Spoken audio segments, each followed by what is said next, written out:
Okay, so we're back from our bathroom break, fresh and ready to go. So we were talking about work-life balance and what I've learned in this last very interesting and unusual year about what's important in life. I've learned that my idea of work-life balance was completely off. And of course, I have a Western mentality, so I thought it's all about money and career, and I have to, you need money, you need security, you need material things, all of these things. So these are the things we were taught, that you need to have these things to have a good life. And I was pursuing those things, and I was very happy. But I realized from staying home in the last year that I think I would have been much more happy, and I will be more happy if I spent more time with the people that I love. Because I was spending very little time with them, and as a result, I think that I was becoming a little bit, I know that in the last year I've become more attached and more connected with my wife. We've always had a decent relationship, but you become a little bit, you grow a little bit apart. Not an unhealthy amount that you want to break up, but at least you spend most of your time apart with other people, and that becomes a bigger part of your life than your time with your family and your wife and connecting. I mean, there's only so much connecting you can do when you get home at 8 o'clock and you watch TV for an hour or two and then you go to bed. So, but now that I've been home mostly, I've seen my daughter grow up. She's 1 year and 8 months now. And I would have missed out on 80% of it. So how about you? How has this last year been for you? What are your takeaways? How do you feel about it? I think, it's been for myself, there are a variety of levels you can look at it. So, it's been challenging. That I think that can be said to me, but can be said to most people. And to me, there has been most challenges business-wise, because I had, built my business for the last 12 years, and I was actually planning to sell it and planning to retire and go travel the world with my family. That was my plan. But because of COVID, things changed. And, we lost over 80% of our business. So obviously we had to downsize greatly. We've been able to survive so far. So now you only have 5 cars and 3 boats. And a yacht. No. It's a joke. No. Now I've got only, when you are laughing, you're just in it and you are here and now, Yeah. And then when you are dancing, it is the exact same.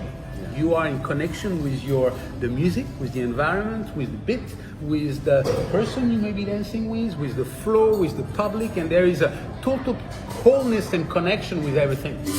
So certain things bring us to the present moment like nothing else. That's right. And telling a story, like I'm telling now, I'm not thinking about my accounting issues or blah, blah. No, I am totally in. And you cannot tell a story effectively unless you are 100% with that story, in the here and the now. So what I'm saying is that, because of everything that's happening, if they let us be who we are meant to be, there is a fantastic opportunity for human beings to rediscover who they truly are and to embrace mindfulness in being in the here and now. And if we can teach again for every human beings to embrace this lifestyle of being in the here and the now, then humanity will resolve all these problems and will learn to live in peace with itself and with one another, because we will feel complete. What makes us so rash and so defensive and aggressive is the sense of lack, the things that we are missing with it. Sense of incompleteness. Insecurity, incompleteness, fear. We need something more to feel complete. More money, more this, more that. Exactly. Yeah, and because of that, we are on this constant the rat wheel to get more and more, but you never feel that sense of satisfaction. It's the Buddha's story. That's right. Right? And I mean, he learned it almost 3,000 years ago, and we are almost being put into a situation, we've been put into a situation where we're rediscovering that. I think that that has been one of the biggest problems of Western society, the lack of time for introspection and reflection. And because of that, we've focused on the things that are not important. However, if we have, now that we have the time for introspection and a moment to think and get clarity and just reflect on things, I think it will make us nice towards each other. Let me challenge you to that, because yes, we have more time, but the question is, what do you do with time that you have? And the problem is that most human beings are not at ease in silence. They feel uncomfortable. This is why most of the human beings must be connected to an external source of data, being the television, being the telephone, being the news or the magazine or reading a book. So all these tools give us an opportunity to not think about ourselves and who we are. So very often the people, they don't, I mean, as soon as you are sitting in a bed and simply being, you know, and how was my day, and questioning yourself, you may realize that maybe you fell and you didn't do something so good, and maybe you can learn from that, and asking yourself a lot of questions and doubting yourself and saying, am I being right when I'm saying this, and questioning your way of thinking and your perception of the world, and asking a lot of questions. Then you may become aware of a lot more. But no, we do not spend that time. What we do is we open the television until we go to sleep, and then we look at CNN or someone and who's basically spreading a lot of information, who basically to keep our mind busy and focus on what they want us to hear. Because as soon as we continue to listen to what they say, then we continue to behave as they want us to behave. We became programmed. It's like a software. You feed him with a lot of data, then he behaves with the data that he receives. And that's what's happening right now. The media, mass media, is controlling the world with improper information. That is making us act like sheep do. Like we do not think for ourselves. You know, oh, the herd say go forward, there is a cliff, let's jump over it and die. That's okay, because everyone does it. Yeah, and I guess, like they say, input equals output, right? Exactly. So these days, most of us don't have the time or the will to sit still without any of these devices and anything else to distract us, and to just sit still and think and ask ourselves these questions, so we never are able to course correct and make changes in our life. So we don't think about, oh, did I do this right today? Maybe I was a little bit, not very nice with that person today, the big way I behaved with him. We don't even think about that. So how can we make corrections and change? We are just thinking about what's on the TV, what's happening in the world and politics, what's happening in this. You're just distracted all the time, and you're just living your life not really thinking at all.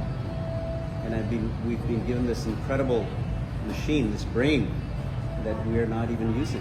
And we are feeding this brain with so much negativity, because you turn any news channel, I mean, this is a crime against human beings. Yeah. It is feeding your soul and telling you that the world is horrible, is mean, is awful, is dangerous. That's all that they are doing all day, which is not true. The world is amazing. The world is beautiful. There is more beauty in the world than horror, for sure. But we focus on what's wrong instead of focusing on what's right. Why do you think that is? Because that's the best. Fear is the best way to control beings. If you want people to obey, then you make them fear. I mean, that has existed since the Mesopotamia. I mean, since Babylon times, the rule is, if you're a slave back then, I mean, which we are today anyway, you basically are born to do what your master tells you to do. And if you do not, and if you escape, then you get beaten and you get killed. So you learn, if I messed up and don't do what I'm told to do, then basically the consequences will be worse than where I am now. So I better follow orders. And do as they say. And I'll be safe and be fed and I'll be okay. Comfortable and secure, and I accept to give my freedom, and I accept to be a slave, and I accept to be taken advantage. Human beings are willing to survive, to cope with so much that is unsafe for themselves. I think there's also a little bit of hijacking our system because we are almost designed for survival. So we look extra carefully at things that scare us or that threaten our survival. So negative things make a bigger impact on us than positive things. Okay, you see a flower. Great. Uh-oh, there's a guy with a gun. He killed someone else. I better be careful. There's people with guns now. I think that there's also that, and because people, in the media and elsewhere, they know this way of hijacking us, they give us more negative things to catch our attention. Because flowers and puppies aren't going to always catch our attention. No, for sure. It's the emotional drive, What drives the ratings is the bad, the sad. Every time you talk about what's dark, people, why? It's because it makes people feel that, after all, I'm not so bad. There are people that are worse than me, and that's kind of a comforting feeling. But this is all related to, it would be very simple to change the world if we begin by being educating properly. Because why does fear exist? Is because we fear, first because we don't live here and now. So we live in a projected world, we live in the future. So we anticipate what we think we want to happen, which is an attribute of the human being specifically. And therefore, and why do we do that? Is because we have a notion that our lifespan is determined. But internally, we want to extend that lifespan because we do fear death. Death is the really, really big factor. That's the big fear.